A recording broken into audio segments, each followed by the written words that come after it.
Hey everybody, I just wanted to hop on here at the beginning, give a little intro to our first garage beer session, we'll call it. I have one of my best friends on, Zack Wilson. He used to bronc ride, steer wrestles, run some cows, does a little bit of everything. Super cool dude, love him to death.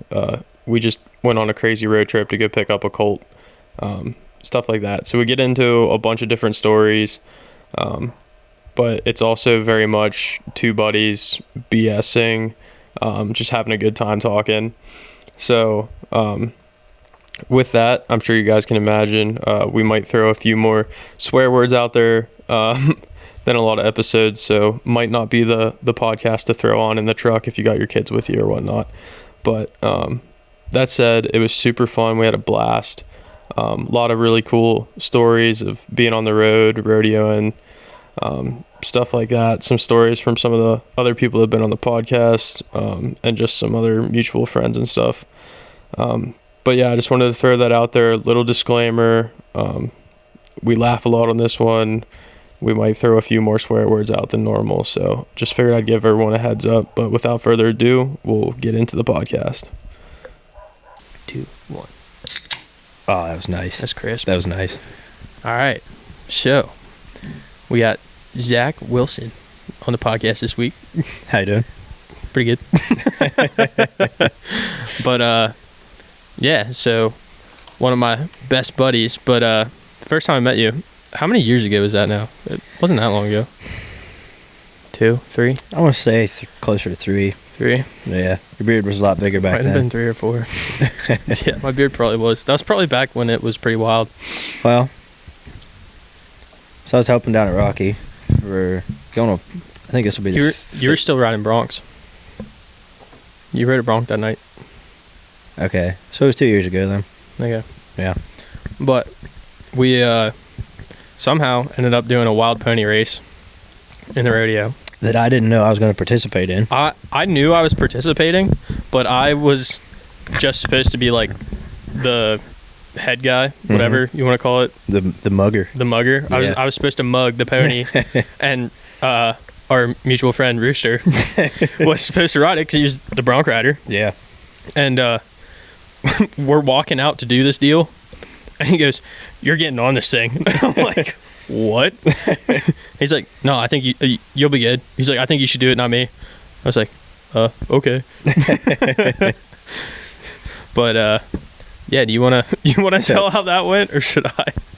Well, we'll just go back and forth. So I thought that night that there was no way in hell I was going to do a wild pony race. Ty brings these things down, and he's like, "Yeah, it'd be a good idea to do." I said, "Yeah, that'll be sweet." So we're loading them. Me and Skip are there, and we're putting like full-size bronc halters on these things, and they're actual ponies. Like, what were they? They were tiny. They were tiny. They were tiny. They were like 12 hands, maybe. Yeah, my feet almost touched the ground. Yeah. But so we're like doubling these things over and wrapping them around so they stay on. And I think we only had 3 teams that night, right? Mm-hmm. So we had 4 ponies and 3 teams. So like, we're on the last horse, getting it all ready, and they're like, "All right, let's go." So like they're like, "All right, you guys." You're good. You good? Okay. They're like, "All right, you guys just get on that pony."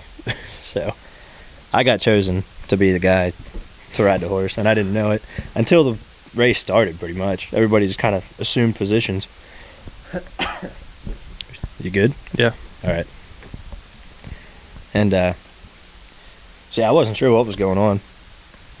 We get out there, and I think Skip was on the lead. I forget who mugged it, and then that just left me. So I just jump on. And we took off. I was the last one on. You and who else? I have no idea who the other team was. I do not remember at all. I don't know. But so we're the last one across the line, and I'm like right up your ass. I'm following your pony right behind, and I just thought I'd just grab a hold of the halter because I didn't have any reins. So like we're going, and my pony starts turning, and yours didn't. You just full speed plow right into the roping box. Didn't slow down at all. Yep. And I didn't see you again after that. Yeah, I remember that thing came out, and for whatever they only let one guy like start holding the rope, I think. Mm-hmm.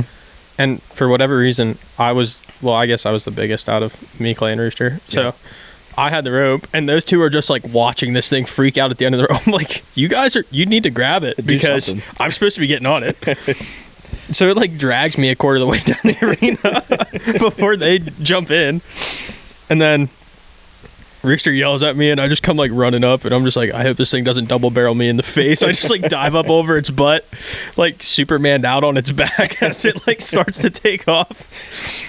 And yeah, we're just hauling the mail down the arena, and I did not think like you did to reach up and grab the halter. I literally just had a handful of mane, and I'm just getting it going down the arena. And yeah, that thing did not stop till its face hit a freaking panel. It was so bad. I think it kept going till its ass hit the panel from the other side. Yeah, it was fun.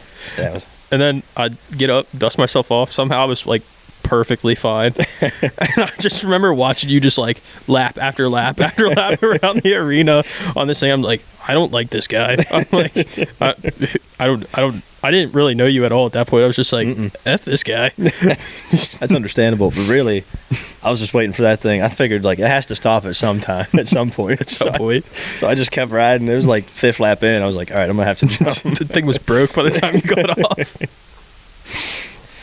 But yeah. And then you went hat down on a bull that night. Yeah. That was my finest moment. Is that the night I made? Did I win that night? You might have. I feel like you did. I think that was the only rodeo I've ever won. Because I was like, yeah, of course. This like bronc stomper out here like wins the wild pony race. Yeah, bronc stomper. You know what my time was? My official time on that was 8.03. Nice. It counts. When my face hit the dirt. It counts. Yeah.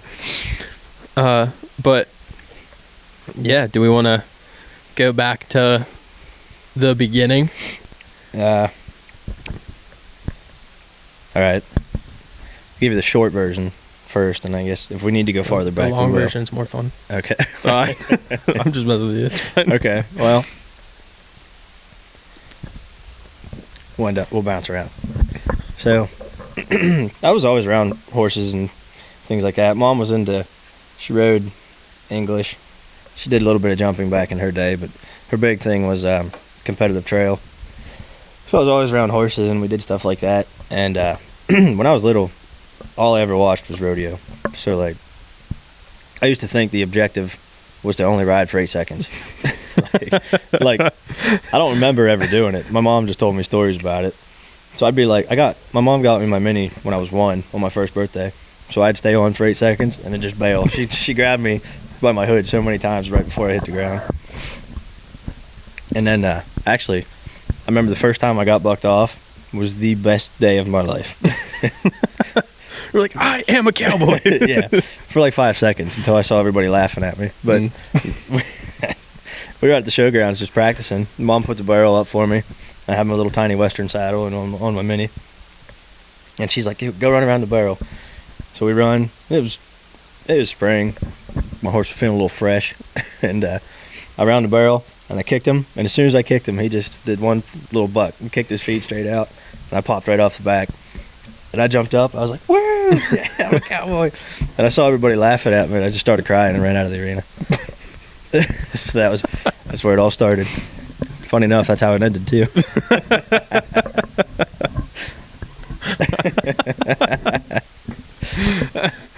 Oh, man. But, yeah. Okay. There you go. Yeah, say it with your chest. Just like a fist distance away from your face. There you go. You told me to hold it closer than that. All right, yeah, maybe a little closer than that. How's this? Perfect. I'll just whisper to you. What's that called? ASMR? ASMR. We're not people gonna do would pay big money for that. I don't think these people would. Some dude's gonna fall asleep driving wherever the next rodeo or horse show or something. Hopefully it's Rooster, if you're listening to this.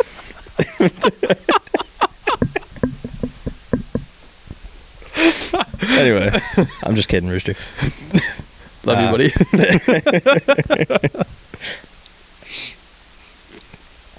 So yeah, after that, first thing I competed in was actually a 12-mile competitive trail ride. My mom had this super fat Arabian of our friends that we were trying to get into shape. And I ran some barrels on her and stuff like that, and then we did 12-mile trail ride on her. And actually, I don't know if I was officially entered in that. Unofficially. I don't know. But either way, came up doing that. And then I kind of got away from horses a little bit in middle school because it was just a chore. Clean as shit, feeding all the time and all that. In high school, I started getting a little more interest in it again. And really just trail rode most of the time. And then I left for the military. Went to Guam for 4 years. And I did see one horse over there. So there wasn't much to be ridden on that side of the world. But then I got back. Some things happened. And I decided I wanted to get back into... I got divorced. And... there it is. There it is. Yeah, me and my ex-wife's boyfriend didn't get along too well. So fair enough. Yeah, I decided I wanted to get back into horses some and compete again a little bit. So I went and I bought this skin and bones ex-barrel horse that was blown out. And we got along great. He was just an asshole. And went from there.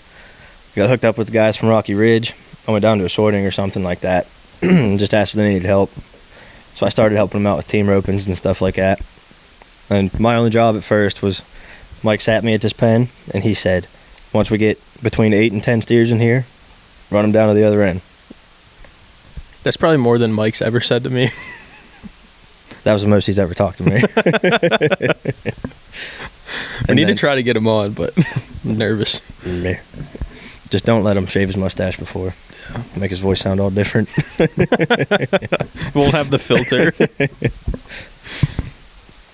But from there, and started helping with his rodeos and stuff like that.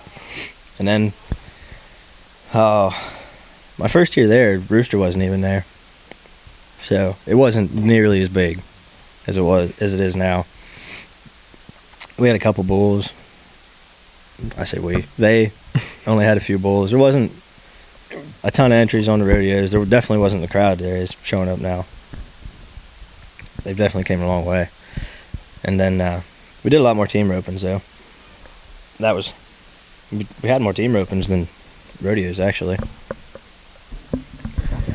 And then old Rooster rolled in one day, and then everything changed from there. But so I started going down there. I went to steer wrestling school they put on because my brother was telling me all about it while I was gone. He said, yeah, we're going to do it. That's how I ended up helping him out. Because my brother was telling me all about it. He's a lot bigger than me. You've met him, right? Mm-hmm. Yeah. And he's like, yeah, you should try steer wrestling and all this stuff. I said, yeah, I'll come show you how to do it. And we went, and I got my lunch taken at the first bulldogger school. Like, one ripped my shirt clean off of me. I looked like I got mugged. That was black and blue from my feet to the top of my head. I feel like that's how all of us looked back when we used to like shoot dog and stuff all the time over there. And it was like, it looked like we just got in the worst bar fight ever. Walking back to like the trailer, everyone's disheveled, covered in dirt, clothes ripped. Because that's exactly how it happened. Shoot dogging, when you don't know how to do it, especially, is rough. Dude, I just made him front flip over top of my own body every time. That's usually what you do, yeah. And then you have a steer tap dancing on your back. Yep. But yeah, we went from there, and then she's like, yeah, let me know whenever you want to come down and throw steers. So I was going down, and me and my brother were shoot dogging a couple times a week. He's like, yeah, you keep doing this, we'll get you going. Entered in Fredonia. It was through the winter. And that's the only place around that does anything through the winter. So he's like, yeah, we'll go enter up there. So I was getting ready to go either that weekend or the weekend after. And I was like the most hungover I'd ever been. But I already made plans to throw steers that morning. So it was only me and my brother. He's tailing this one for me. It was pretty strong. But we run out on it, throw my feet, and I just hear this nice pop. And then I just go rolling out from under the steer. My brother's like, "Oh, is that you or the steer?" I said, "Oh, it was me. I think my knee's a little screwed up." We went back. I tried to tail one for him after that. I remember holding the gate or something while he's getting down in there, and I could feel my knee like shifting around. So I was like, it's kind of weird. Got down in, tailed one for him, and just immediately fell on my face coming out of the chute.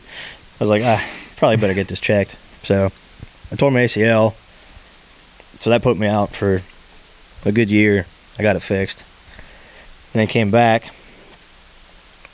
They were doing a bronc riding school, a saddle bronc school down there. And I had just gotten cleared to come back. So I think I rode 1 or 2 rodeos bulldogging before that. We had to school. Rooster said he was doing it, so I was like, yeah, I'll do it. Be a good time. We did it, and then the first bronc I went to climb down on, it was in that chute. You remember the one chute we always have problems with sticking? Mm-hmm. It was that chute. Yeah, because I've looked like an idiot trying to pop that one. It's because we adjusted it too far. But they used to blow open all the time. So I remember I'm standing over this bronc, like Velcroing my vest or something like that. It was Bad Girlfriend, that paint. I said I love. I've rode her like 12 times. But I'm standing over her, Velcroing my vest up, and she just blows right out of the chute and goes bucking down through the arena. Ty's like, I'll just put her back in the chute. We bring her right back around, put her back in the chute. I get on her. I was using Skip saddle. You sat in that thing, right? Mm-hmm. I rode my first 4. No, I rode all of them in Skip saddle. Yeah. So you're like, you're spread wide open on that thing. Dude. You cannot get underneath that thing. No. But we left, like the second jump, I blew my right stirrup. But I made it to the pickup, man. I don't know if I made the full 8. I doubt it. Because they saw me. Saw you in distress. They saw me flapping around up there and came running. But I was all pumped up. I made it to the pickup, man. And like as soon as I got off my bronc, I just jumped down. And I go to turn, and her foot flew right behind my head. They said, don't ever do that again. So I learned that lesson. And then from there, me and Rooster we entered all of Rocky's rodeos from then on. We went to Were you doing both saddle bronc and steer wrestling? And steer wrestling? Yep. Made for busy rodeos. Working rodeo, riding saddle bronc, and then immediately running down to jump a steer. I'm trying to think of the name of the place. Brookville, where everybody gets hurt. And have you seen it? Mm-mm. It's kind of weird. It's like there's just grandstands over a dirt lot, and they just run a damn disc over it. And that's pretty much all they do to it. Dig it up. There's goonies like the size of your head in there. Dirt clots. It's rough. Remember I jumped a steer down there, and like it dragged me down the arena on my belly. I was like running down a washboard, dude. It was terrible. But yeah, so that's pretty early in the season. I think it's usually June. But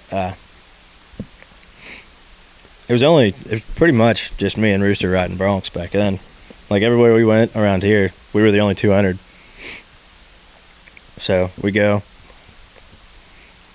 Talked to the guy that would put on the rodeo. He said, yeah, I'll put decent broncs in for you. I talked to one of the guys that works for him that knows the broncs after I told him what I drew, and he's like, that is not a novice bronc. I was like, oh, great. Perfect. That's what we like to hear. So I got on her. I rode like 3 or 4 jumps, went down over the front, and like, bad place to be. It's very scary going down over the front. And I'm trying to like crawl out from underneath her, and I go to stand up. And as I'm standing up, she jumps right on the back of my leg, on the leg I got fixed, and popped again. Went to get up and run out, fell right down. So tore that ACL again, wasted that fix. But I just rode through that then. But I feel like I'm fast forwarding through things. There's a lot more in there. Yeah. You can keep just going through fast and we can circle back, or if you want to circle back to something now, we can. We might have to, I don't know. We'll see. But yeah, so I tore that ACL again, and I rode through it then. And I ended up, pretty sure that night that you ate the panels. That's the one ride I made all season. So that was good enough to make finals. And I remember, so pulling in to the finals are in Columbiana. I'm just going to skip to there for now. And we pull in. We hauled a load of steers down because Mike had to steer us on the steers. And we pull in the night before the rodeo starts. And, all the broncs and bulls or everything are back there. We unload the steers, and Rooster's like, "Are these the broncs we're going to ride?" I said, "Oh, we're going to die, dude. They look like, it's like Jurassic Park back there, man. They got necks that huge. Yeah. These are massive horses." And, because me and Rooster were the only ones riding, we pretty much just had our pick. We got on dinks that whole year. Yeah. Just, trying to make rides. And that didn't help us at all. So, Rooster's like, "Yeah, these are the broncs we're riding." I said, "Oh, I think so, dude. I don't know what else we'd be riding." And he leans up against the post and just pukes right on the ground. He's like, I was like, "Oh, we're done, I dude." did not know that. Yeah. There was no hesitation. You should have been like, "Nah, these are all pickup horses. They're here to save us." But so I got leveled every round of the finals, all 3 rounds. And the first 2 were actually pretty good horses. I just can't ride broncs, so I can relate to that. And then the last one was the highest scoring horse that I saw. There might have been another one, but they marked it 22. This thing was gigantic. The first 2 that I got on were bad, regular size. But the last one, I drew. I can't remember what number it was. But I went and asked the guy that knew. He's like, "That's a pretty serious horse." And I was like, "Well, it's about time I get one." The first 2 were pretty good. and I put my saddle on this thing. And I'm like, its back is pretty much level with the top of the damn panels.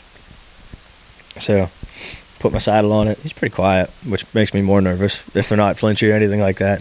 They've been here before. They know what they're doing. Yeah. And I sit down on it in the chute, and never had a view from up that high. I'm level with the top of the chutes. My ass is. So I was like, whatever's gonna happen is gonna happen. I sit back on it. I'm actually feeling pretty decent leaving. I'm gonna give it everything I got. And it jumps out, plants on its front feet, spins back around and kicks out and does a belly roll. And then next thing I know, I'm standing straight up over my saddle. My feet are 3 feet over my saddle. I'm still holding the rein. And it just whips me right down into the ground. I get up, and Rob Wright, the man himself, is standing there. And he's like, "You're fine, you're fine." I was like, "Oh my gosh." Dude. I said, "That's a horse." He starts laughing at me, helps me out of the arena. But that man, Rob Wright, since we're here. Yeah. The man himself, the best mustache in the APRA, probably on the East Coast. We were in Schaghticoke, New York one day, and it was a double. There was 2 perfs that day. Me and Rooster entered in the early one. I think there was one at noon and one at 6 or 7, something like that. So we helped Ty set up and tow down there anyway. We hauled everything in that night. That weekend's always a long one because we would do, what was it? We would do a rodeo at Ty's either Thursday or Friday, I can't remember. But that night after the rodeo, we'd pack up and then head to Schaghticoke, set up that night, and then rodeo the next day. So me and Rooster entered the first perf, so we got our draw, whatever. And then I actually left $1,500 laying in the arena that night. Is that when you grabbed the panel? That's when I grabbed the panels at 7-8. Yeah. And that horse wasn't nothing crazy. I definitely could have rode him, but he was just so big and so long. We covered so much ground with every jump that, if I get close to a panel, I'm grabbing it. That's my thing. You're not supposed to do that. I know you're not supposed to. But if there's like if I ride past the pickup man, I've done that. I'm grabbing him. I don't know what it is, but Get me off of this thing. I'm not supposed to be here. But yeah, so made it to 7-8, hanging on panels as the bell rings, and as whatever. So, but that night, since we were just filling the perf, we didn't actually enter. Ty let me and Rooster pick, so I picked my back girlfriend, that little paint horse, and she sucks her head down real low, like her head goes back between her back feet, and we leave. And I ride her like 2 or 3 jumps, maybe 4, and then 23 jumps. Yeah, 23. But then I popped up over the front a little bit, and then I let go and just grabbed my swells, pulled myself back down. Well, now I'm sitting there without a rein. So it's scary. I'm just riding, holding on to my swells, and she does some other little odd kick and kicks me back up over the front of my swells. And then as I'm like thinking in my head, like, this is going to be bad, I'm going down over the front, because I'm like all the way up over the front of my saddle at this point. Rob Wright comes riding out of the clouds and just like, get out of here. And he grabs me by my shirt collar and just pulls me right over on him. I was like, oh, thank God you showed up. Man's my hero. Sounds that way. Mm. Wow. But We got way off there. yeah, no, you're good. I didn't want to cut you off, but so you made finals that year. Mm-hmm. Got shit slammed. Slammed every round. Rooster actually won Rookie of the Year that year. Yeah. But you were bronc riding the next year still, right? So I didn't actually enter a rodeo during the season that year, because I was riding enter finals November or something like that. APRA finals are in November. Yeah, I think. So other than that, like, we were going out to Fredonia to ride broncs, and I think we were going out there pretty regular to steer wrestle, and we just weren't getting on broncs out there. And me and Rooster figured, like, oh well, we might as well enter for broncs here. Finals is over, so we're getting ready for the next year. And I think the first time I entered for broncs out there, I got knocked out cold, and like nothing crazy happened. I just went out over the front, landed on my head, and then that's it. Like, I don't remember anything from that night, so that kind of shook me a little. And like, the horse wasn't nothing crazy. He was a decent horse, but all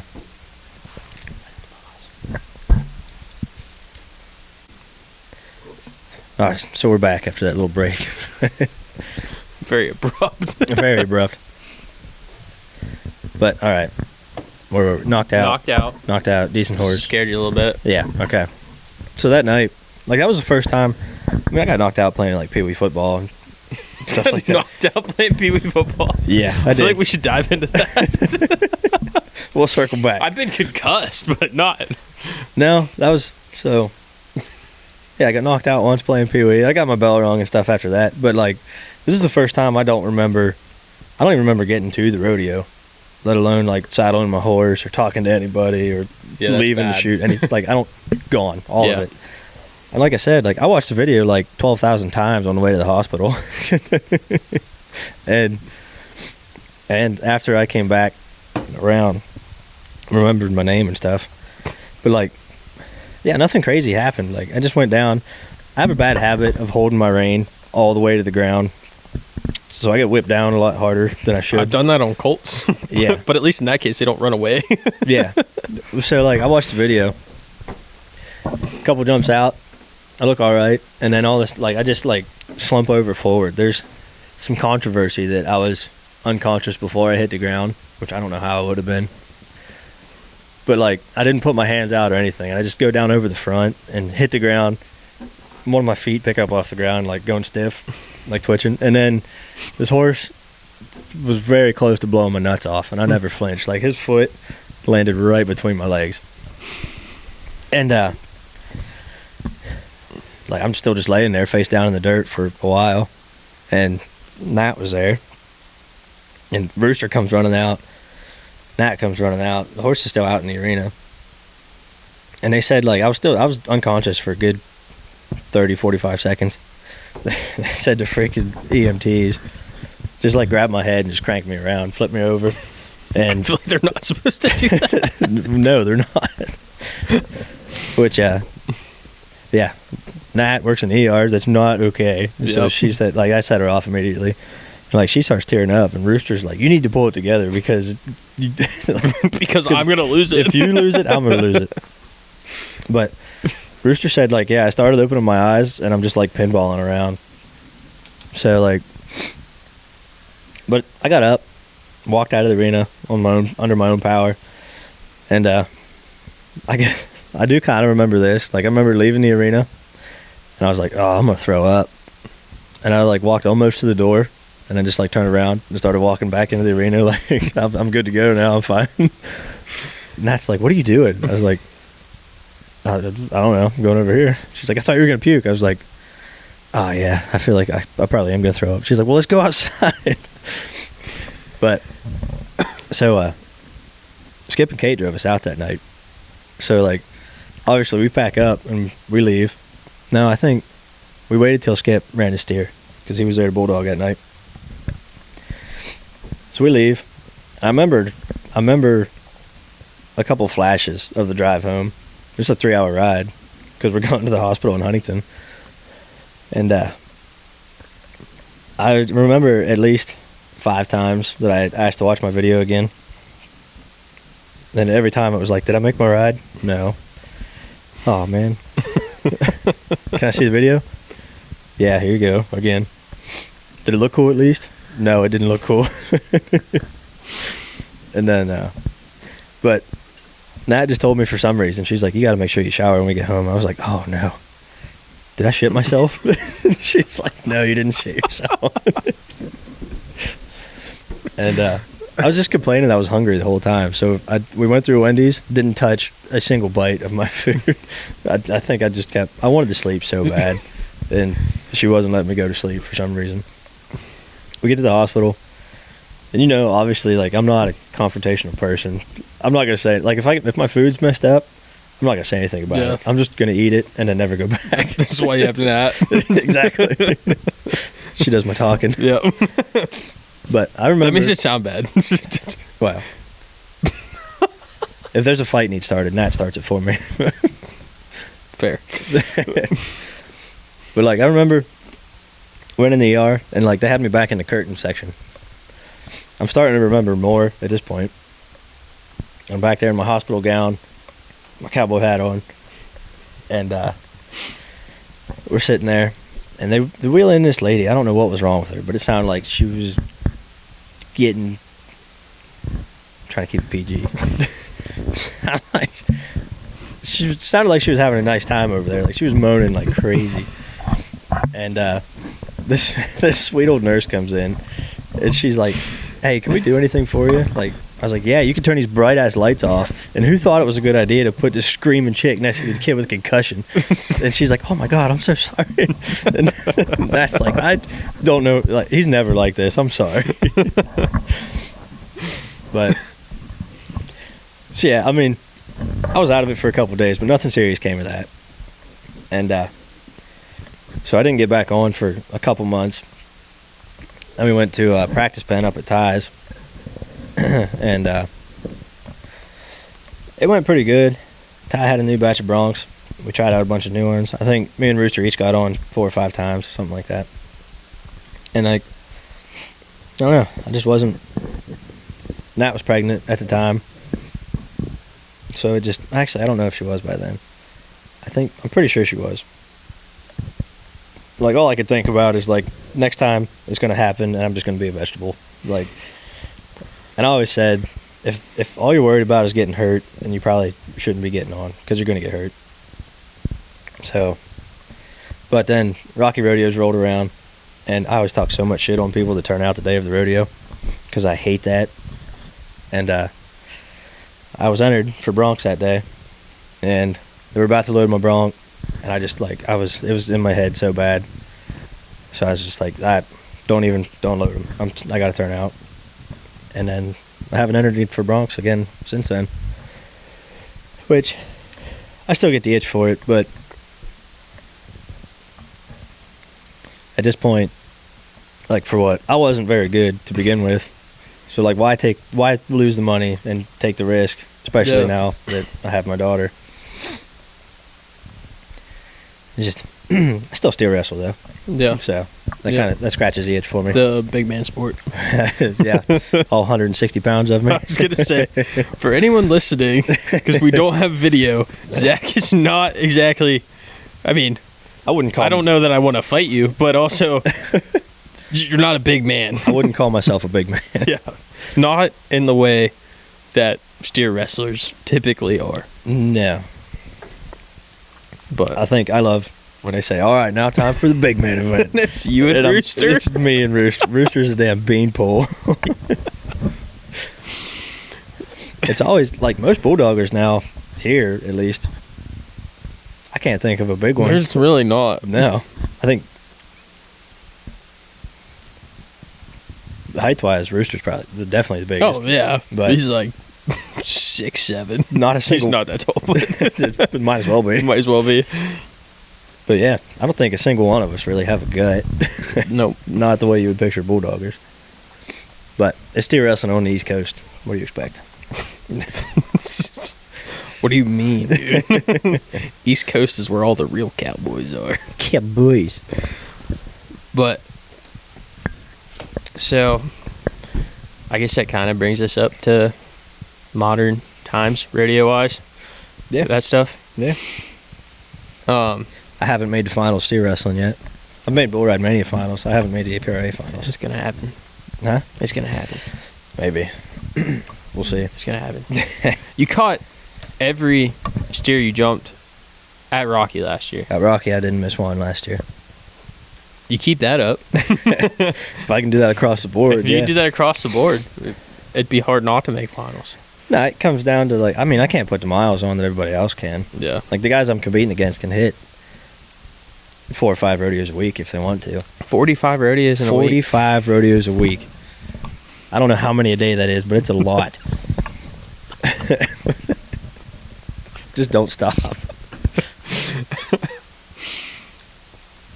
But no, I mean, that's just, I mean, where we are, there's nothing. Especially, we got Rocky Ridge, but that's it. Other than that, you're driving at least 2 hours. Yeah. And that's like every couple weeks there's one that's 2 hours away. Yeah.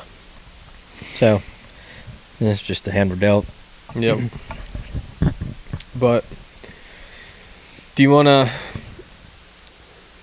go back a little bit and talk about, I know the one night we were just like hanging out BSing and you were telling stories about like when you were a kid and some of the, because your mom started horses and stuff, or did some training on whatever.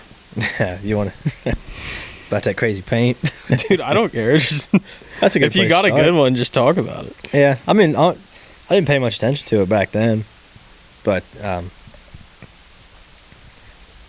so Mom boarded horses for a long time, and most of what we got was either like race horses that didn't make the cut or got hurt in training, or they were retired. So we had a ton of thoroughbreds. We had, I think at the most, we had 25 up there at one point. And like, we're not set up for 25 horses. I was going to say, Dad, I mean, I've been up there like once, but yeah, I did not see the facilities for 25 horses. We didn't. We had a lot on pasture. Yeah. But no, she started some horses.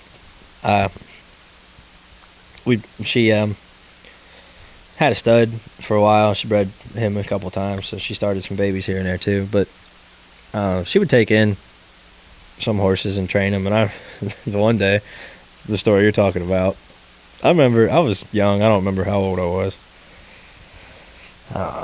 6 maybe. But like, so the round pen is like down off a hill, right? So if you're sitting around just watching or just like tearing into shit because you're a little kid, you're up above the horse, which is not good already. So I remember I pulled out one of Mom's lunge whips, and she had this crazy ass black and white paint. It was he spooked. It was just crazy all around. That's all I really remember about him. Like, Mom wouldn't let me near him. Like, don't go in the barn if I'm in there messing with him, all this stuff. So I go in to the tack room, get one of her lunge whips, and I was just figuring out how to crack a whip. And I remember I was doing ninja moves with this whip up there, and she yelled at me to stop. So I was like, okay. And I got me a power stance and started cracking it back and forth real fast. And then all I know, I don't remember what happened, but I just seen that paint.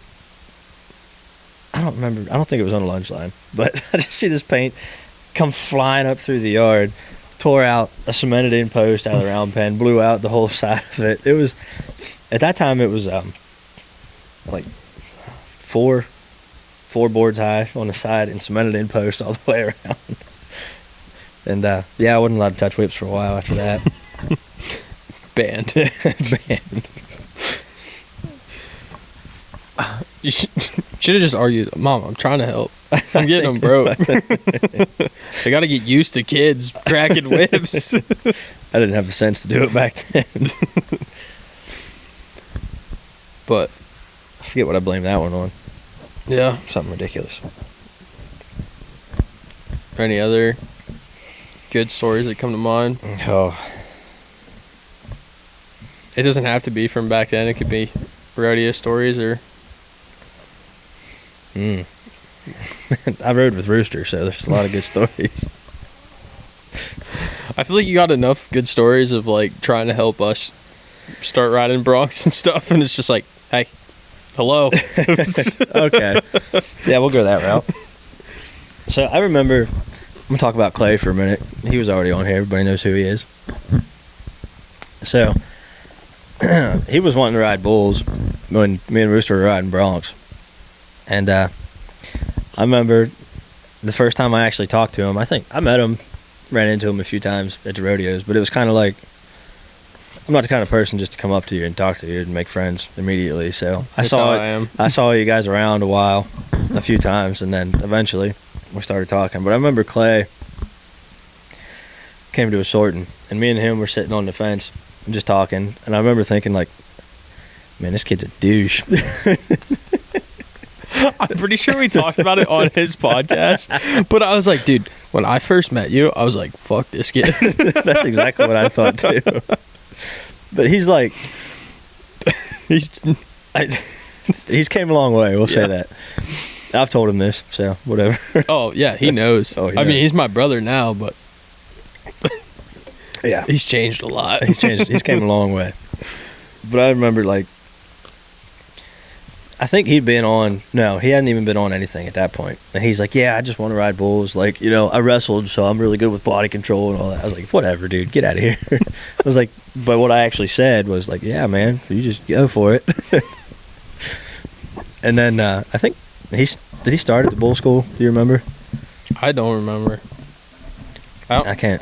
I really don't know if he did or not, or if he just entered novice first, or... I think that's what he did. I want to say he did. But then the bull school came around, and I saw him get on a few back to back, and I was like, man, he's actually good. He's actually pretty good. Kind of pisses you off It how, does. like, naturally... It's not fair. Yeah. But I remember I was on him all the time. Like, he was still just entering novice bull ridings and stuff, and I was like, you just need to come get on broncs, man. And he's like, no, I don't really want to. And He really didn't. He just kind of, I don't know.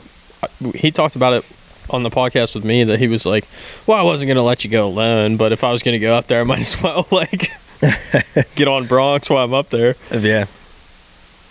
That was, yeah, because you and him went to that bronc school up in New York. Yeah. Because I didn't want to get on before that. Like, I was like, well, if I'm going to do it, I want to do it right and go to a school. And Right. Get on a good mark out horse. shut up. I'm still dealing with that, dude. Have the people heard that story? Kinda, yeah, I think so. We talked about it with Clay. Okay. Damn it, Clay. I just got posted like now I have back problems. And I'm 23. But yeah, I mean, I remember I was on him all the time, but I think he was just running around. Like, he'd only enter novice at Rocky. He was going to the Zebra events too, wasn't he?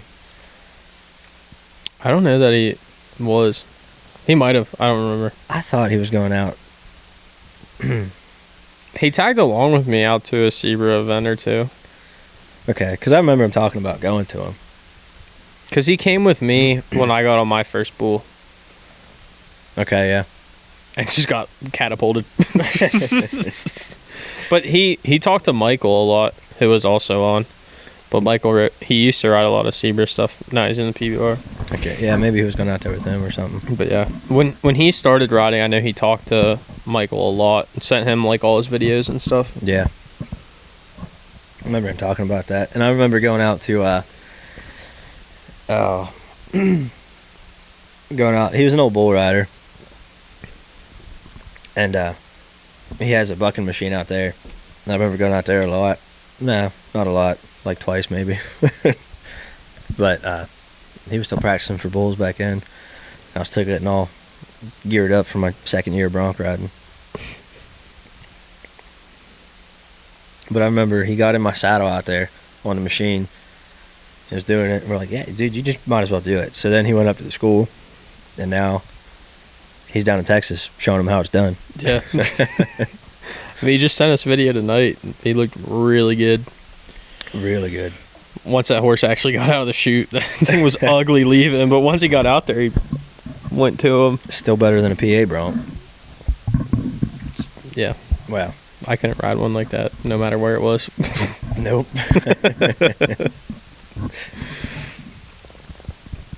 We got way off track there. We did. No What idea. were we even I have talking no about? idea where we started on that. We were telling stories. All about all the boys.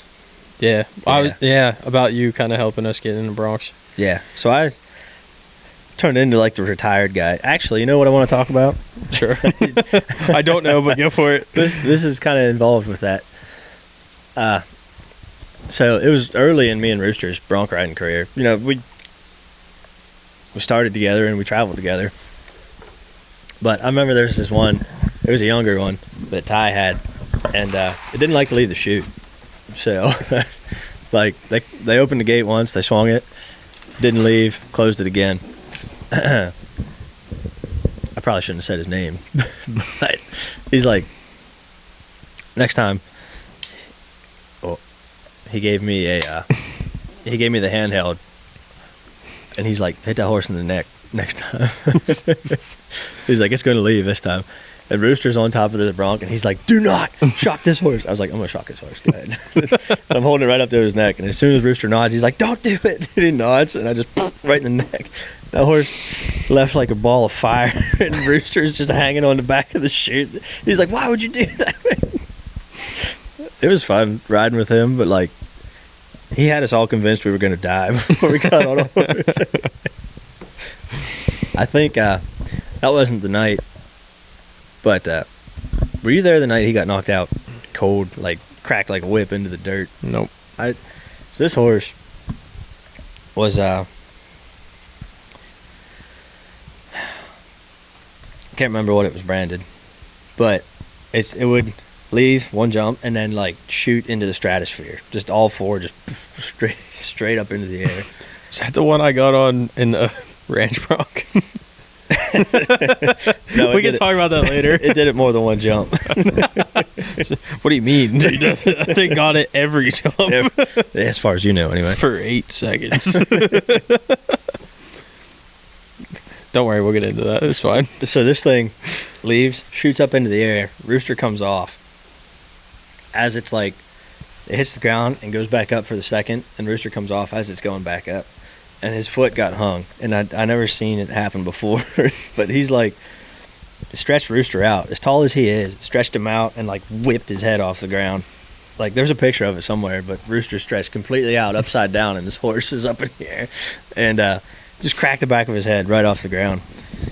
he gets up and gets out of the arena. Like, I didn't think anything happened, but he was very concussed. And then he goes, because he was in the steer wrestling after that, throws the steer. I think he got second or third that night. And he just keeps, like, I remember him holding Dynamite, and he's like, hey, have you guys seen my horse? We're like, yeah. We thought he was screwing with us. He was like, yeah, you're holding him. He's like, oh, okay, yeah. And then he'd come over, and he's like, hey, did I catch my steer? Yeah, you caught your steer. Oh, did I ride my bronc? Yeah, you did. All right. He's like, oh, sweet, yeah. No, we said he didn't ride his bronc, because he didn't, obviously. And then he'd leave. He'd come back 5 seconds later, like, hey, did I catch my steer? Yes. What about my bronc? Did I ride it? No. All right, he'd leave.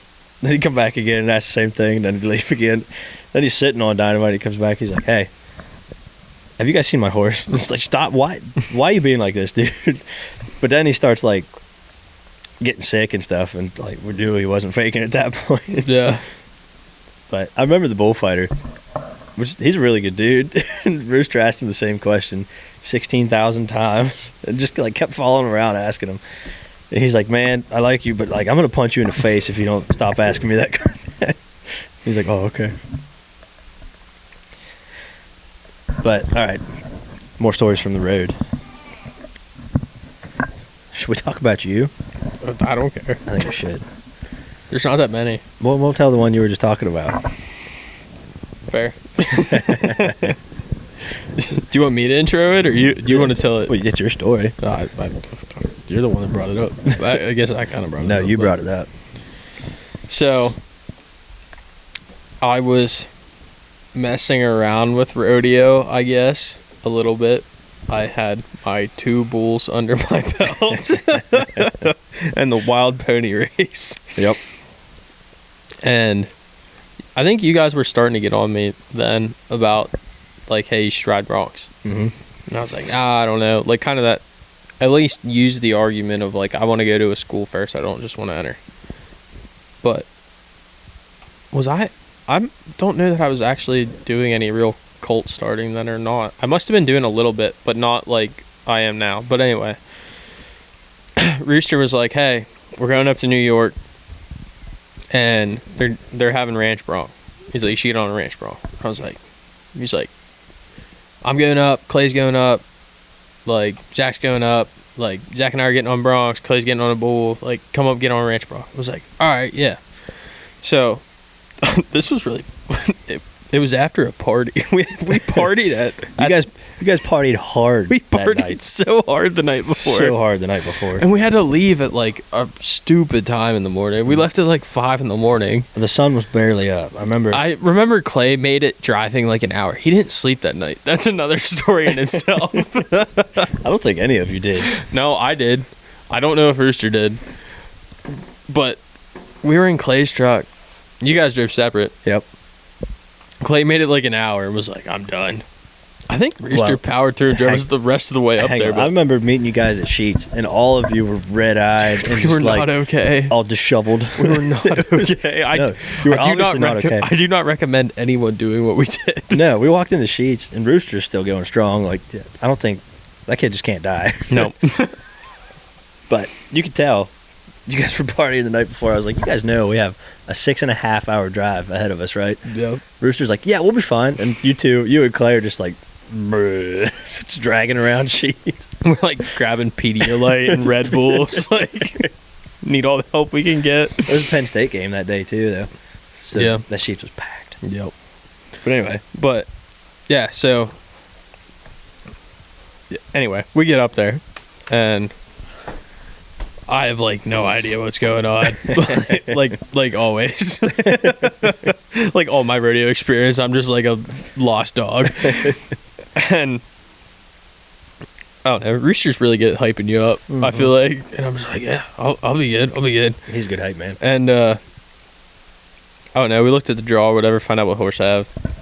And it's like, you guys are like, oh yeah, you'll be good. Like, we got on her at, like, the bronc school. Like, she was a mark-out horse there. Y'all didn't tell me that. You just told me she was a dink that you got on. You're like, you'll be good. No, they dragged her around the arena while we were spurring her. She bucked a little bit, but yeah. So, but yeah. But in my head, I'm like, okay. Well, she wasn't flanked, also. So I was like, well, I don't know. I'm like, all right, so she'll buck, but she's not gonna be crazy. And I'm just like, all right, we'll get some. Mm-hmm. And how'd they do it? I'm trying to think, because they bucked a couple first. Did they just? We did broncs first, I think. Did you guys both go before I did? I think me and Rooster rode before you. Because I had a video of you on your favorite horse. Yep. And she came out backwards and you got ate planted. dirt. Yep. Oh, also, I was wearing a big stupid sombrero. Let's not forget that. Forgot about that. It was a costume. Halloween Yeah, it was a rodeo Halloween thing. So we went as a mariachi. Yeah, band. mariachi band. All four of us wearing our white button downs, jeans, sombreros, and in the our little sashes or whatever. What do you call it? The cucumber bun. Yeah, whatever that means. The scarf around your waist. Yeah. I think we were best dressed. I can't believe we didn't win that. We didn't win it. That was so mad. Stupid. It was so good. That picture's kind of awesome. It was. It is sweet. It's in the calendar, I think. But yeah, get on her. I don't know. Everything was fine. I mean, I had no idea what was going on. And you guys, I was like, okay, well, you guys will know. I'm like, I don't know. I've never put a saddle on a horse for a ranch bronc. I think we just no. I think we put it on the same as you would a horse, basically, except we did pull it a little more forward, like a little bit more, like you were getting on a bronc. Yeah, I think it was just Rooster's roping saddle, wasn't it? It was my rope and saddle. Oh, it was yours. Yep. Yeah, But it did have a sissy handle on it. Night latch. Sissy handle.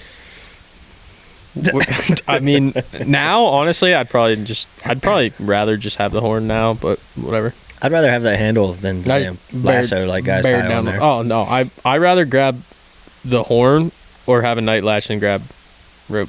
But Yeah. anyway, but yeah, got in there, got mean, not in my head. You're ready to go, dude. Dude, I That was was. intense. You sucked all the air out of that chute before you left. Yep, dude, it was fun. Anyway, but she leaves, and she like hops. And like hops again, And then just and then Blast off. jumps into the stratosphere and lands and does not move. that was it. It was when she hit the ground, she stuck. And I'm I'm here to ride a bronc. So I'm like, I wanted her to buck Uh-huh. and like give me more, but I was also like scared to just rake her with my spurs. So I'm like tapping her like she's a colt, trying to You get her can to tell. step forward. You can tell you were feeling it, dude. You rode the hell out of that jump. Dude, I was buried in that saddle. You It is have- probably the most like epic picture I have of me. It definitely is. Thank God for Nat being I'm- quick on the yeah, trigger with the I mean, camera. It's kind of really pixelated, not like the best quality, but Wow. still. It was one of the old ass iPhones. Yeah. But probably the best picture, because that kind of adds to it though. It's like the best picture any of us have on a bronc. Yeah. Just you dug in. You can't even see the ground in Dude, the picture, so it looks like she's way up dude, there. Yeah. Buried in my saddle. That's and then right. she just lands and stands there. And then everyone's like hyping me up. Like, kick her, yeah, give it to her. I remember getting off, like, pickup man comes up, right? And I'm like, what do I do? The horse isn't moving. I'm just like, bail off on him. Just get off on the pickup man. And I stayed in there a little bit, you know, Yep. and hop off. And I just like clapped my hands. And part of it was just like, yeah. And the other part of it was just like, that was not it. You got paid for it though. I did get paid. It covered fuel. Yep. That's about it. That's about it. More But- than I got paid Yeah. that night. Dude, I felt so bad because everyone else bucked off. All of us did, dude. Yeah. We all got spanked that night. Yeah. But, That was awesome though. yeah. And then you about got me and Nat pulled over, No, Nat about got me pulled over. doing 110 down the interstate. We weren't going that fast. We were going 95. Yeah. Yeah. Yeah. You And- were asleep. Don't even try to tell the story. Yeah. I woke up with her going, "What the hell?" Listen, So, when I'm asleep and anything happens on the road and Nat's driving, it's the worst thing that's ever happened. To her, at least. we stayed up. We were able to stay in the bunkhouse that night. Yep. So we crashed in the bunkhouse. And then we left at a ridiculous time again in the morning. Yep. Because we wanted to get home Yeah. But it was like early. 0 dark 30. Yep. Usually. is. And everyone, like, we're still recovering from 2 nights before now or whatever. Yeah. And I was just like, I'll drive. I'm like, whatever, I don't care. Like, I'll be good. Mm-hmm. And we're cruising along, and I'm following, like, you guys. Nat's driving. Yep. And I'm like looking, I'm like, oh, there's a car pulled over up there. I'm like, I wonder if that's a cop. And I'm like, there's no reflectors, there's nothing. Like, just blacked out. Mm-hmm. And I'm like, whatever. And we're cruising. Like, personally, I would probably not be going that fast. But I'm, we're in a convoy. Gotta keep up. Yeah. And Nat never tapped her brakes, dude. And honestly, she was pulling away from me leading up to that, so I was getting on it more. Yeah. So I'm going faster than she was. Yep. And I'm just like, oh, like, that's not a cop. Pass it. I glance over. I'm like, yep, that's a cop. That's a cop. And I'm just like, shit. I'm like, next exit, I'm gone. I think I sent a Snapchat quick to her. I'm like, yeah, you did. I'm peeling off this exit. I was hoping she would do the same. She did not. No. And I was just like, She opened it as we were blowing past the exit. and it's flat up there though. So like, I'm like the whole time, I'm just like, I don't even think I looked back at the road. I'm just watching the rear view. And he never turns his lights on or anything. Just sat there. And that's like, man, we got lucky on that one. As soon as she sent that text and I got it, I was like, lights come on. why would you say that? But no, still nothing. And we're just like cruising along. And I think we both backed down a little bit at that point. But yeah. The next thing I know, I glance back. I'm like, there's headlights. I'm like, shit. Interesting. They're gaining on us. And I'm like, very interesting. Next thing I know, red and blues pop on. I'm like, you gotta be kidding me. I'm like, I should have bailed. But he just passed both of us. Yep. And then turned his lights off once he got past us. And I was like, man, whatever. Thanks for that. I'll take it. But yeah. I mean, it was like 4 a.m. Yeah. And we were the only two on the highway. Yeah. I'm sorry, sir. We were going with the speed of traffic. Shout out to New York cops, though. Yeah. They're cool. Cool Yep. for that. I appreciate that. I mean, we definitely were not speeding, No. sir, if you're listening to this. No, thank you. Yeah. But yeah, that was a fun trip. There was another time we were up in there, and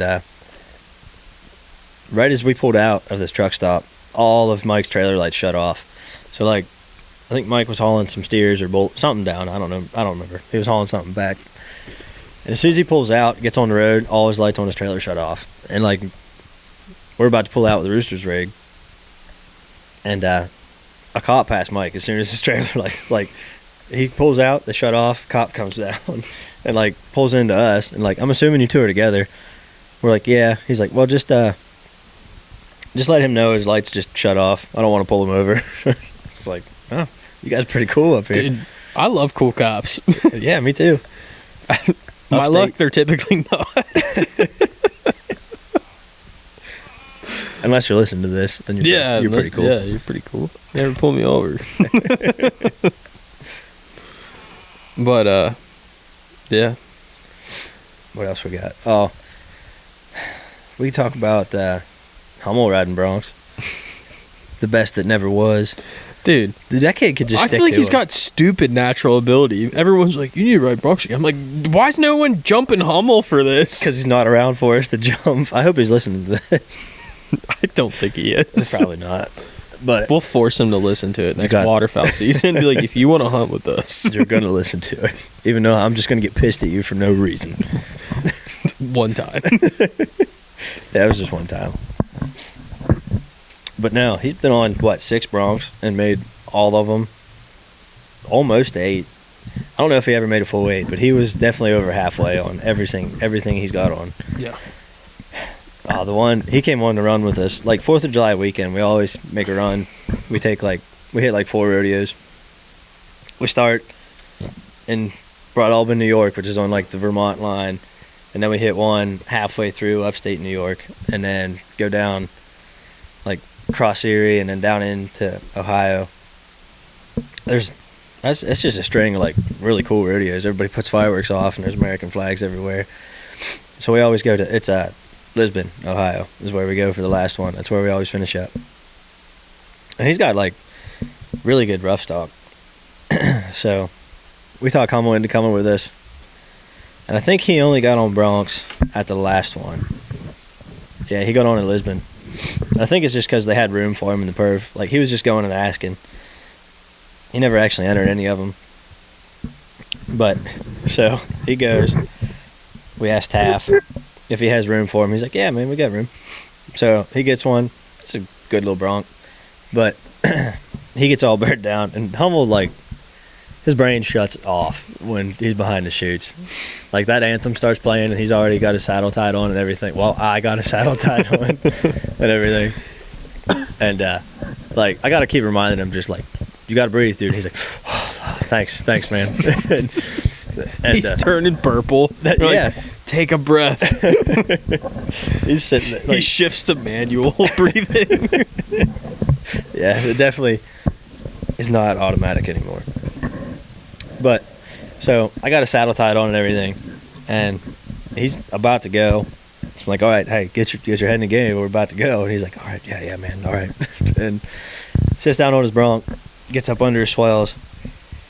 We already had his rein measured and marked and everything like that. So I don't know what he was doing, but he like goes all the way to the knot on the end of his rein and grabs that. And the guy that's cracking the latch is like, hey, mister, I hope you're not planning on taking that bronc like that.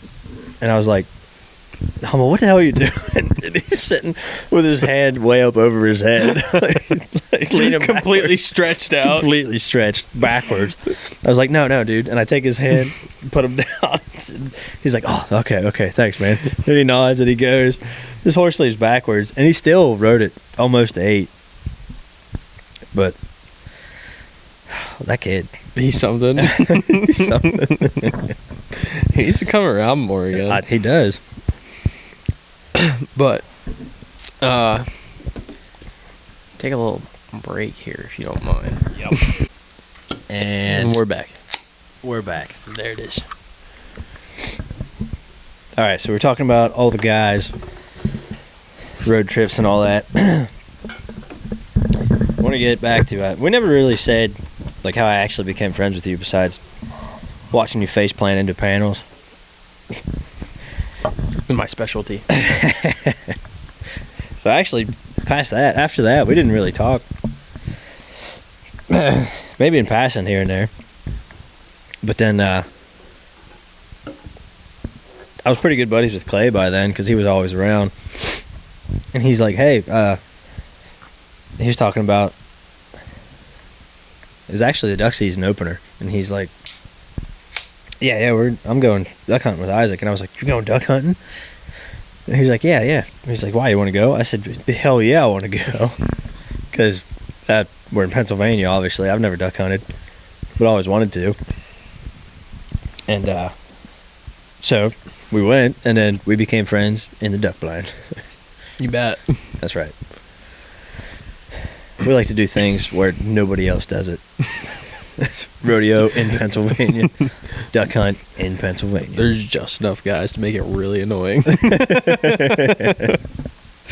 Just enough guys to get in your spot. But yeah, and then, well, that was 2 years ago. Yep. So, October. Yeah.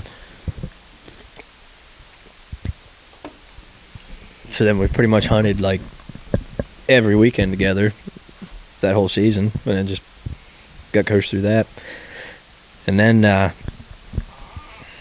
speaking of road tripping too, that led to a fun little road trip down to Tennessee last weekend. Yep.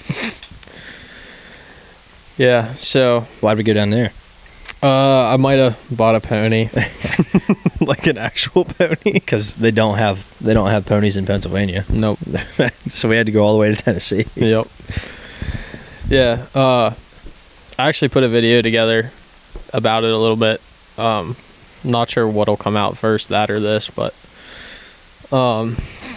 yeah, so I was looking at going to Missouri, and that kind of fell through, and kind of been wanting to get my own horse for a little while, but because of all that, I was like, no, I'll just hold off, and that fell through. So I kind of started looking, but a little late in the year to be looking for a 2-year-old or coming 2-year-old. And then it was like whatever one I found, it was like gone like the next day. It was so annoying. Yeah, I remember you were back and forth for a while. Like, oh, there's one in Missouri. Thinking about going to get it. Oh, it's sold. Where else did you look? You said there was one in like South Dakota or something one time, didn't you? Yeah, there's a couple in the Dakotas. I think there was 2 in Missouri that both sold before I went. Yep. And then found this one. And TJ, who was on the podcast, he was all about going with me or whatever. He's like, oh, we'll take my truck, take my rig. I was like, oh, cool. Like, that'll make it easy, you know? Mm-hmm. But he was in Mexico. So I was like, shit. So I was like, well, who would go? Ideally, they would kind of know horses, at least. I mean, worst case, I at least want them to be comfortable pulling a trailer. Right. So I was like, oh, no brainer. Really? Because I tried to go the weekend before that we actually went, but you couldn't go that weekend. TJ couldn't go that weekend. A couple buddies couldn't go that weekend. Like, I was just like, man, this is not going to work out. No, because you tried to go. You said like, dude, I went last minute. It was like Thursday night. Like Thursday. You're like, hey, you want to go to Tennessee tomorrow? I said, oh, dude, no. You're like, I have a family, bro. But yeah, we went last weekend. Just a casual 13-hour one way without stops. Without stops, and we stopped a lot. Well, that's Thing just kept sucking down truck. gas. I'm sorry, I have a 1500 gasser. We hauled a 4-horse down.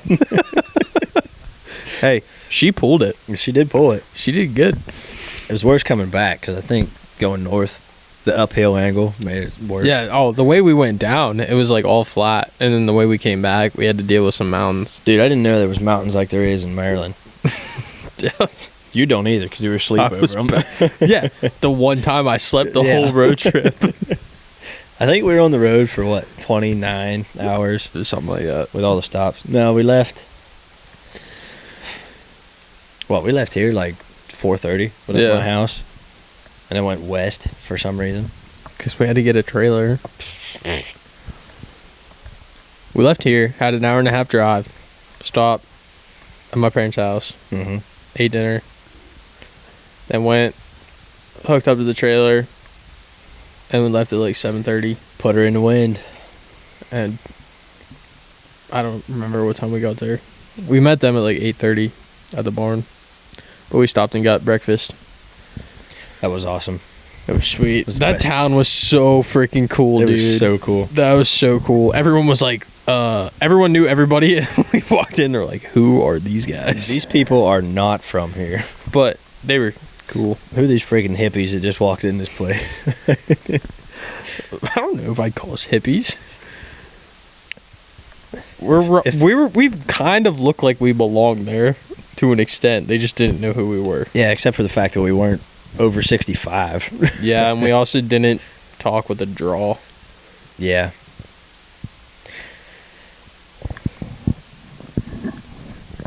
But yeah, went, saw the colt. Yep. Bought him. Yep. Hauled him back.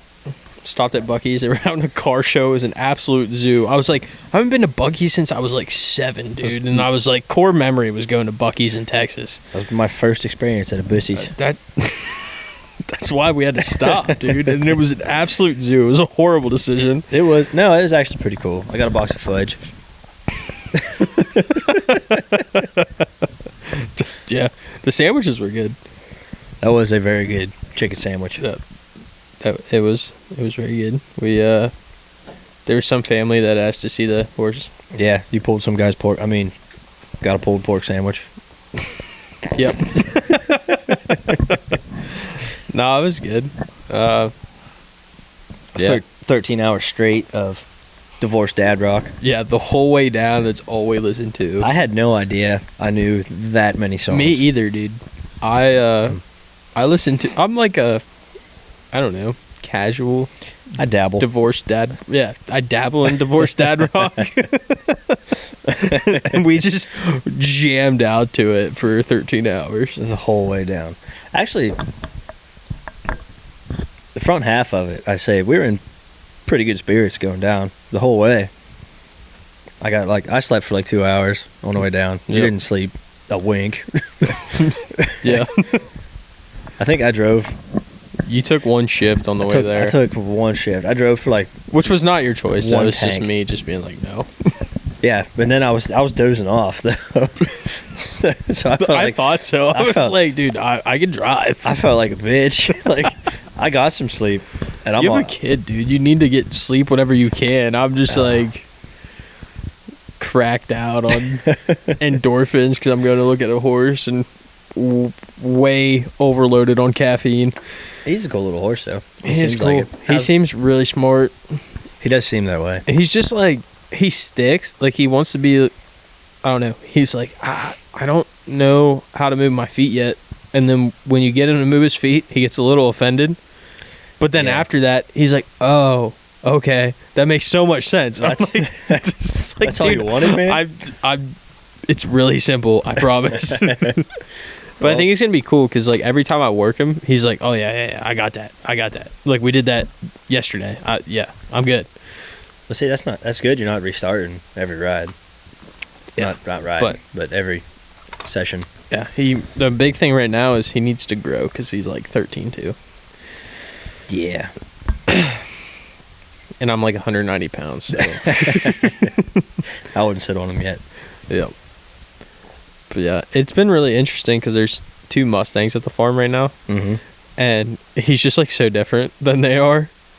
Because, like, them, the whole thing Sure. is just, like, building, like, hey, I'm not trying to kill you. I'm not gonna eat you. I'm not gonna eat you. Like, we're buddies.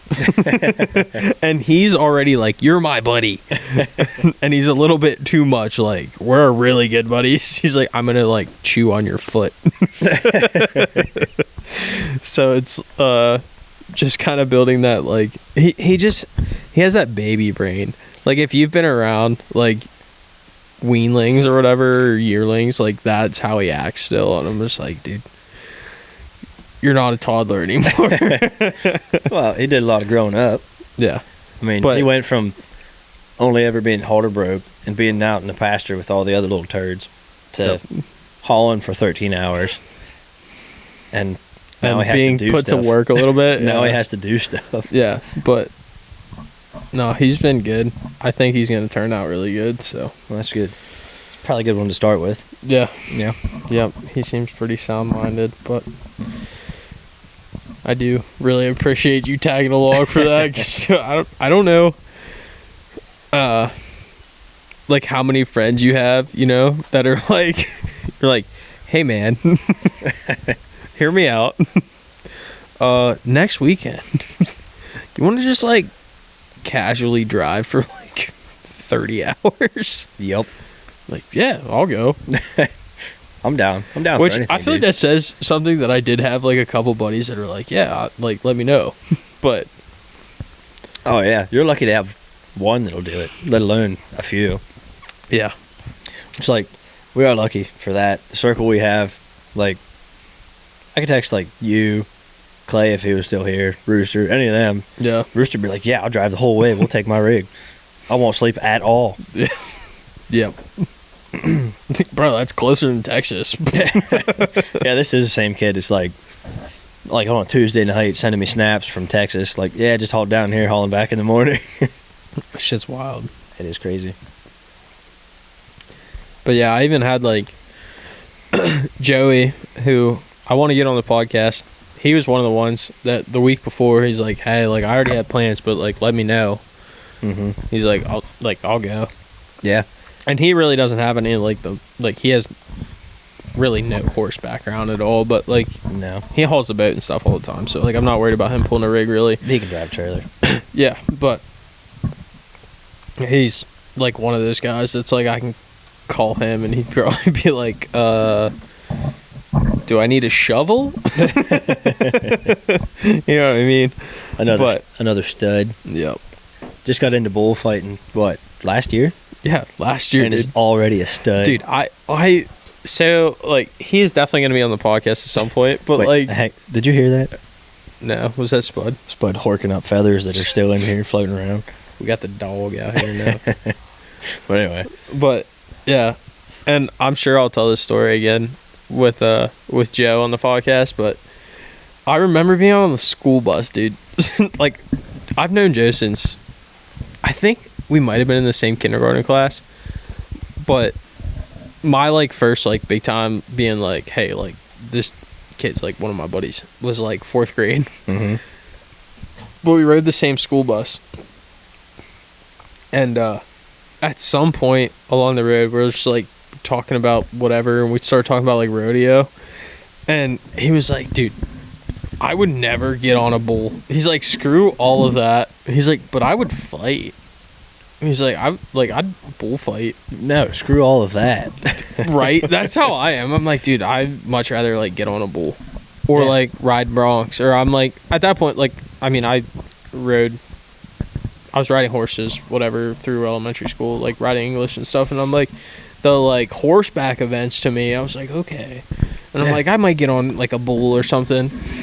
And he was just like, nah.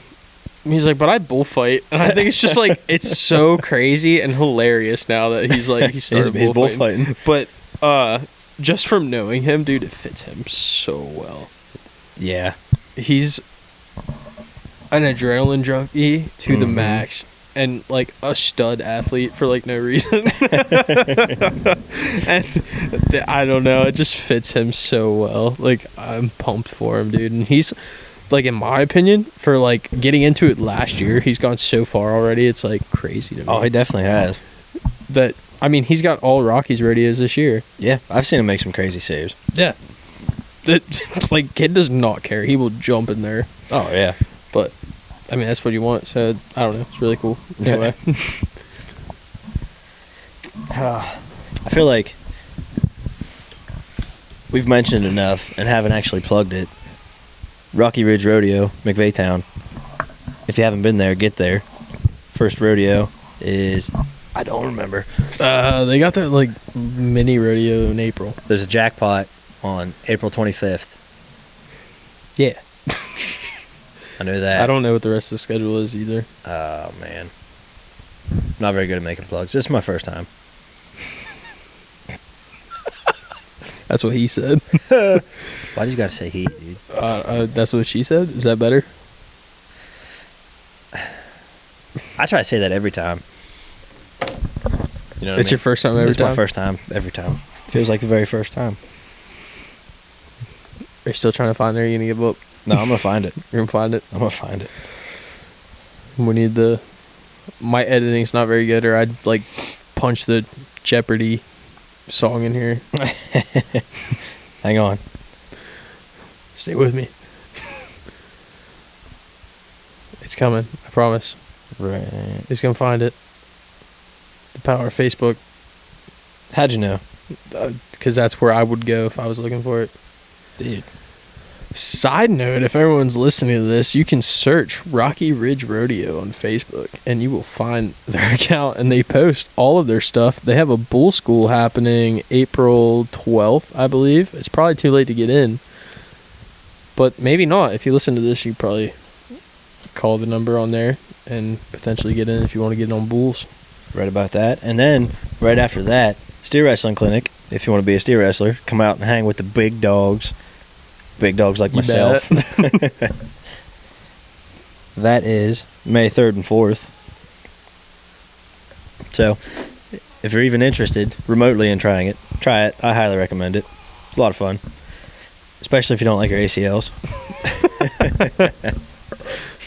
I like how you found that and gave up on the rodeo schedule. Or did you just know when that was? No, I saw that one first. You gave up on the rodeo schedule. I know the first rodeo is in May. There will be signs out everywhere. If you're listening to this, you're probably fairly local. Yeah, I'll try to share it too. Keep people updated if they want to come. You should definitely see it. But I'm going to try to have somebody, because there's like 4 or 5 people there that could probably do their own podcast, honestly. But I'm going to have somebody from Rocky Ridge on the podcast, hopefully before rodeo season really kicks off. Yes. But part of that's just because they've done so much for me, and I mean you, Rooster, Clay, like. Oh, they've put us all into Dude. the scene. We started from nothing. And they have a bunch of stuff going on. I mean, I started sorting there this past year. They have sortings. I think they're doing it the same way they did last year, the Sunday after the rodeos. I don't know if they are or not. Okay, maybe not. I shouldn't say that yet. That's a little up in the air right now. But there will be sortings. Might be some team ropings. They have steer wrestling clinic every year, bull riding clinic every year. Bronc clinic, I don't think it's going to happen this year. They haven't had one in a while. No. But we're all about helping people. If you want to get into it, never done it, get a hold of one of us, somebody from there. Yeah, we can hook you up with who you need to get a hold of. But something we haven't talked about is, and I don't know, we didn't really talk about it before, if you want to talk about it or not, but you guys run a couple head of cattle. We run a few. I'm trying to get into it a little bit. Dude, I went into it so bad. I'm not even going to lie to you. I mean, we talked about this. This was like part of our like conversations as we're driving to Tennessee. And I'm just like dropping all this stupid knowledge that I have on all this stuff because of my job and just like me being into it. But I haven't been able to apply like any of the stuff really. What is your job, by the way? I don't want to talk about it. I work for the government. Me too. I'm still here. Doge didn't get rid of me yet. Not yet. Not yet. I work for the state government. They can't get me. Yeah, you're good. I'm not. I just had Debbie training on Wednesday. What is Debbie training? It's DEI, but we added the B. Oh, we got rid of all that. Yeah, I know. That's eliminated. If you were a Fed, you'd be good. Well, I guess we got rid of it too, but we made it better. You added an extra letter, so it's okay now. Yeah, the B is for belonging, in case you didn't feel like you belonged. No, I don't. At a prison. I work at a prison, by the way. Fun facts. Fun facts. Fun facts. Yeah, I guess, I mean, where were we going with that? I don't know. If you want to talk about, I mean, you guys got Longhorns and okay. shit. I mean, yeah. I want to dabbling in the Longhorn market, and I've sold some beef. We completely nerded out about grazing and raising beef and all that stuff on the way down to Tennessee. It might have been worse on the way back. We were driving through Kentucky, and it was just like you look cows. over, and there's cows. You look at the other side. There's a bunch of whatever. There's horses, but stupid horses. I'm not one to say that, but we definitely geeked out more about the cow side. Oh yeah, every herd of cows we've seen, it's like we never seen cows. Yeah, it never gets old. Especially when you're like extremely sleep deprived and running on like 1,500 milligrams of caffeine. But no, I help this guy branding every year. I help him brand. He has an actual herd of Longhorns, pretty decent sized herd for around here anyway. It's nothing crazy. But no, we were branding calves a couple years ago, and I saw this one. I was like, "Hey, you want to sell me a bull calf?" And he's like, "Sure, I guess, yeah." And so threw him down, branded them, did all the good stuff, and then I was like, "Yeah, I'll take out one." So came back for him, and my family I say ran cows, just had some cows, sold some beef here and there, was never seriously into it, but we had like Scotch Highlanders and Herefords and Angus here and there, like we didn't, nothing. It's like random whatever. Yeah, it was mostly Herefords, but the two that started it all, like, we had two Scotch Highlanders to start it and a Hereford bull, and my grandparents took it from there, and we had like 30 at one point. But they're getting up there in age and didn't want anything to do with it anymore. Not that they didn't want anything to do with it, they just couldn't keep up with it anymore. And actually, what was the final straw was my grandmother had this bull that just kept getting out all the time, and like it didn't matter if the fences were all working or not, which half the time they aren't because there's trees falling on them all the time. But this bull got out and met her driving down her driveway where it was not supposed to be, and just like caved the side of her car in, and she said, "That's it. Like, I'm getting rid of these cows." So I said, like, I asked her, like, just keep these 2 cows at least, and then I built on it from there. And I put my little longhorn bull out on them, and we had some calves. I made some deals. We got a couple longhorns from Mike, and then funny enough, I ended up selling them back 3 calves off those cows, and they all went into the bulldogging string, and like me and Rooster both made money off of them. Rigged. Sorry. No, they just saw either one of us and thought we had feed, so they just ran over to us, and we flopped them. But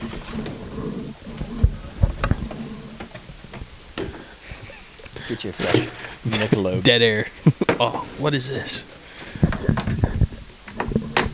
Oh, Spud's here. Would love to be part of it. What do you have to say? Perfect. I hope that came through. Him sniffing the mic. All right, but okay. So you got a couple cows. Yeah, I've sold some beef. I'm trying to get bigger. I mean, bigger for me is like, all in all, 4 inches. Yeah, like 4 inches.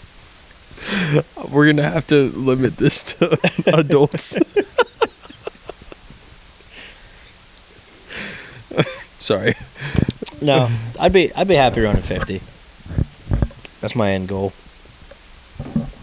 But we'll see how all that goes. Yeah. It's kind of coming together, more or less. Things are going well. I don't know where else I can go with that. Oh, I don't know. I mean, we talked like half joking, half not joking, of like trying to find some lease ground, because I to like in my mind go in on it together or whatever, but like I don't know, me like looking at other jobs and stuff that I might want to do at some point, like I lack the cattle experience, and I have some, but it's just like here and there. It's hard for me to like hard point, like be like, hey, I have XYZ whatever. So, and I think we could easily find a market for all of it if we wanted to. Sorry, I almost threw up on the microphone. Why? I just burped. Oh, okay. But yeah, I don't know. I just brought that up because we like geeked out on talking all that kind of stuff while we were going to pick up that colt. Yeah. Long story short, we just both really like cows. Yep, facts. Like grass. Yeah. Yeah, we talked about that too. How I'm like I love the animal side, but also I'm like, I feel like it's more important to be a grass farmer. If you're a good grass farmer, you can have way more animals. Exactly. Than if you're just like, oh, I'm a rancher. Like, if you focus on your grass, you can run more head. 100%. Yeah. So, at some point, I might dive into that on here, but we'll see. But we can dive into it if you want. But I don't know that the people right now want. That's just it. We've got to give the people what they want. Give the people what they want. All right, speaking of what the people want, what's your advice for someone that wants to get into all this shit? I'm putting a disclaimer on the beginning of this video. What kind of disclaimer? Don't let your kids listen. My kid Unless they're punchy. My kid might listen for like 10 seconds. Yeah, she'll be good. Until she goes off and... She's going to be rank. She's going to be rank, dude. The kid can run a duck call like a champ. She can. She doesn't have a choice. She's going to be sponsored before any of this stuff. Oh, definitely. She's got a way better chance than I ever did. Dude, for sure. But on like a serious note, so we can narrow it down a little bit, but it's so the big thing for you and stuff was like rodeo or whatever. Yeah. And I feel like if someone listens closely, like they'll get an idea But what would your biggest advice be for someone if they're listening to this and they want to get into it? And it could be steer wrestling or bronc riding or team roping or sorting or anything, but it doesn't really matter. Any aspect of that, like, I mean, look where we are. We're in South Central Pennsylvania, and both of us have found an avenue to do what we want to do as far as that. Like, whether it's rodeo, bronc riding, bull riding, steer wrestling, any of that, like, there is a way to do it. You just got to find the right people. And how I got started into it really was I just asked the guy if he needed help, and I worked for him for free. Spud's about to throw up. Horking up litter in my damn garage. But anyway, no, there's a way to do whatever it is you want to do. Like, if you know me, just get a hold of me on Facebook. I'll give you at least the avenues to get a hold of the right people. And, like, it is possible. You're not gonna, even if you're not gonna be pro at it one day, it's harder. Like, if you're willing to travel, it's so much easier. Like, staying here and doing it is kind of tricky. But there's a good way to get a start anywhere. And just be willing to work. And if you really want to learn it, you're not going to get paid with money, at least at first. Like, just do it to get the experience. And then that'll lead you so much farther than you think it will. I feel like that's anywhere. You know what I mean? Yeah. No, we've talked about it before. I mean, that's a question I ask pretty much everyone on the podcast. But, and the common theme is just like, especially if you're willing to work for free, like, everyone in this industry, like, there's a lot of work involved in it. Oh, yeah. And if you're willing to just show up, and, I mean, you can't just show up and be an absolute knucklehead, but, I mean, you don't have to know anything, but if you're willing to listen and do what needs to be done, like, so much of, like, the horse riding training side or whatever is just, like, you start out cleaning stalls. Like, Yeah. like, it's literally the shit work. Yeah. Like, literally the shit work. You have to be willing to do the shit work. And even if you're working for free, like, it's not free still. You're getting so much knowledge, it's useful. Yeah. I mean, TJ talked about it in his podcast of, like, he's like, do you realize how much, like, I've stolen from you? And it's like, what? He's like, no, like, I'm here all the time. Like, I see you guys, like, work all these horses. Like, I hear what you're saying to people that you have in lessons or whatever. Like, you can pick up so much stuff just being around it. Yeah. If you're looking at it from that lens. Yeah. Of just having an open mind and paying attention to everything. Mm-hmm. So if you're, like, really out there searching for it and, like, wanting it, and if you're putting in the work and and they're gonna put so much more into you. Definitely. I mean, just shut your mouth. Just listen. Be open to what anybody has to say, and whatever your discipline is. Yeah, whatever your discipline is. Just listen to everybody, especially if you're just getting into it. Like, everybody has something, no matter who they are. Even if what your takeaway is, I don't want to do it that way. Exactly. Yeah, there's a lot of people like that. But yeah. Another thing I like to ask everybody, what are your goals going forward? Oh. One of those, for sure, has to be you're making the finals in the steer wrestling. It's going to happen. Oh, I'll make it. We already talked about it. You're going to do it. I'll make it. Outlaw's there for you. The dude's a champ. Horse, man. He's been through so much. I know, but he's so good. He's a stud. He's so good. Awesome. Everybody that gets on him just wins money, dude. Dude, he is... This sounds horrible.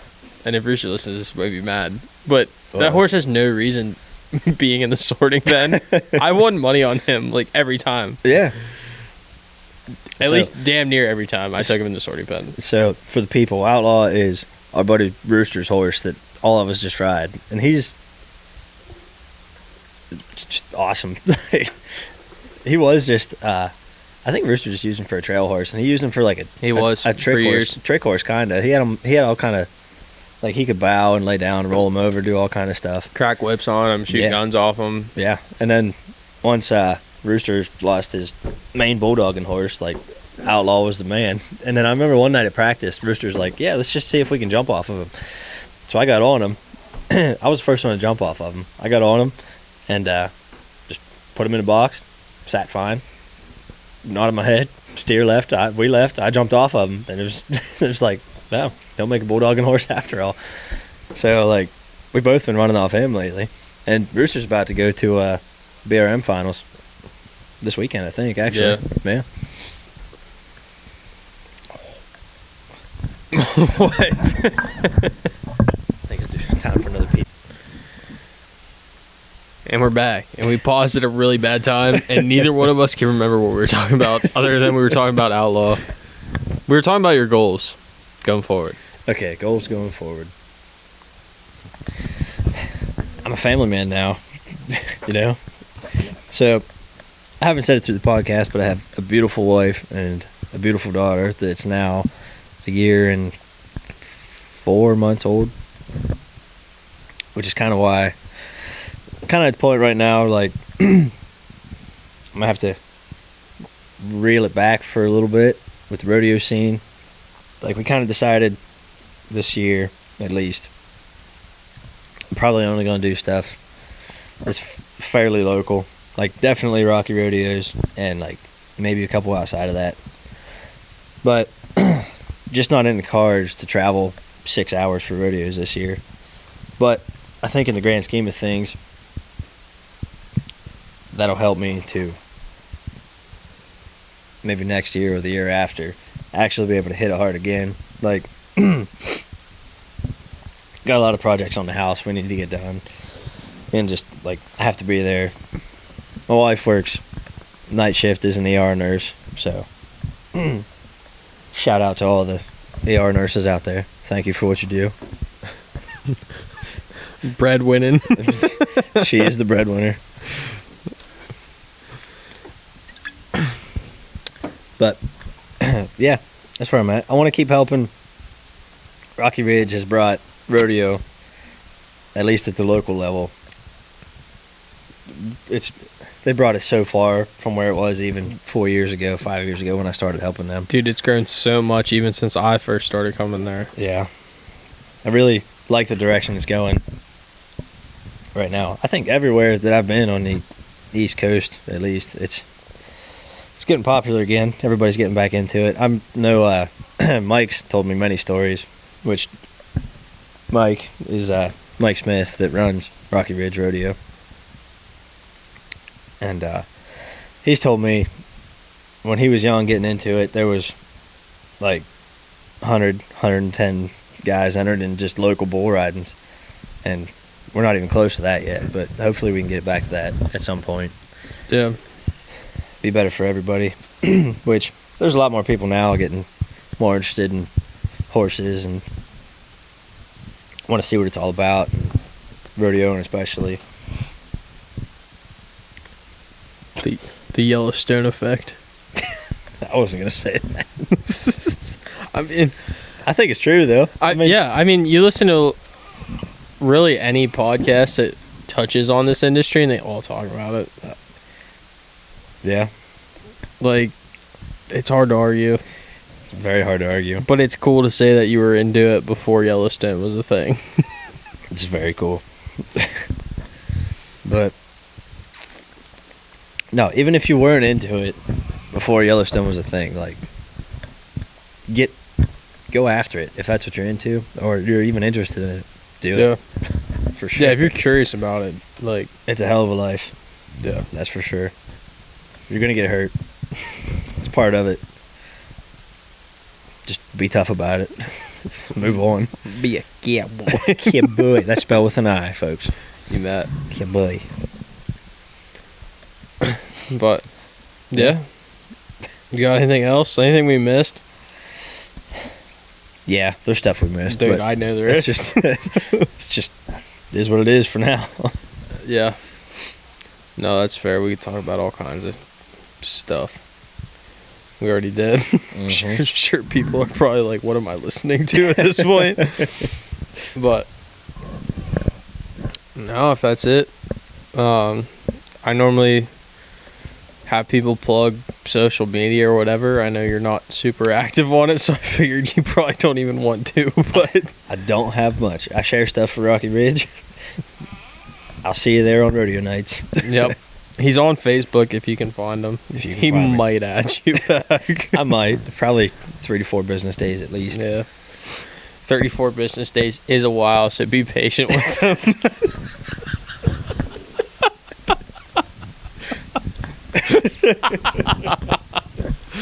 But Just remember that's not counting weekends or holidays. yep, you bet. Yep, government work here. Yep. So bad. But if you stuck around this long, if you're listening on YouTube, that's cool. Leave a comment, like and subscribe if you haven't already. It means a lot. Leave a comment. If you know someone that would be a good fit for the podcast, send me a message or leave a comment about it. Podcast is on Instagram, The Western Blend. Check it out on Instagram. I share a lot of stuff on there, so yeah, check it out. Subscribe if you haven't. Leave a comment, all that fun crap. People, whatever people say. Hit the notification bell. Don't really. If you want to know a little bit more about that colt or see some stuff from the road trip, I have a YouTube video put together. Not sure what's going to come out first, this or that, but check that out. And unless you have anything else, we'll end it with that. Thanks for letting me take up space on your podcast here. Dude, thanks for coming on. Cause, I've been meaning to have you on, but yeah. I'm sure I'll be back when we have Rocky Ridge crew on. Yeah, that'll be a good one, and I definitely want you sitting on that one. Definitely. I think with Becca's, if people listen to that one or not, but Nave sat in on that one, having that third person there, it really helps to keep the conversation flowing, fill gaps, and someone can jump in if they have something else. So yeah, appreciate you being willing to sit down and record one. I don't know, we're probably close to 2 hours into this point, so Probably close to it. but all right, we'll catch you all in the next one.